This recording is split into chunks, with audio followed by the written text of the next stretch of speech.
Maybe you felt pressure so heavy lately that quitting has started to sound reasonable. Pressure in your work, pressure in your finances, pressure in your business, pressure in your family, pressure in your health.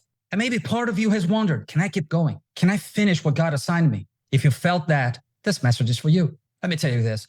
Pressure does not mean you're meant to quit. Exhaustion does not mean you are disqualified. And this is what I want to challenge today. How to endure pressure so you can finish the race God assigned to you.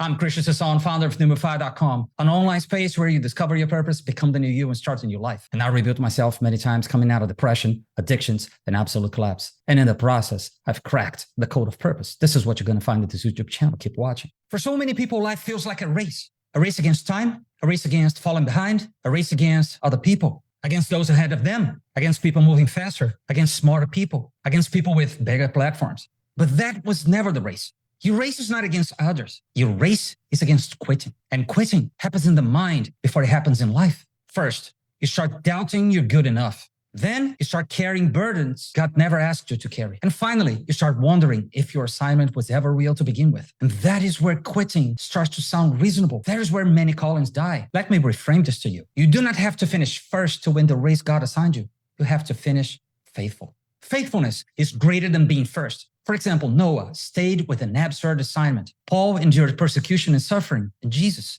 endured scourging, the mockery, and the cross. None won by coming first. They won by staying faithful.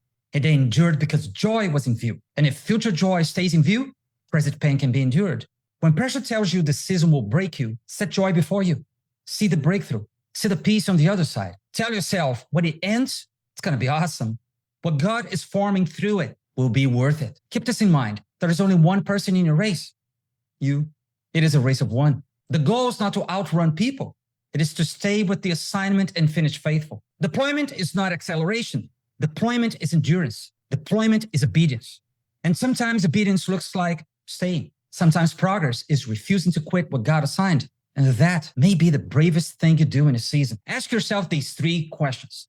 Number 1, what burden am I carrying God never assigned to me? Number 2, where has comparison weakened my calling? And number 3, where have I confused to slow progress with failure? Those questions expose where you have been negotiating with quitting. So old me, new me, NewMeFy, I would say the old me says I have to finish first to matter. But the new me says I only need to finish faithful to make my race matter.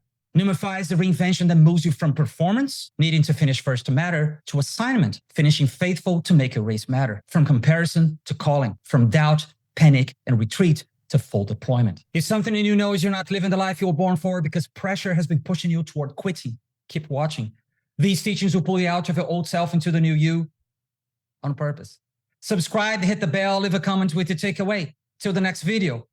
Signing off.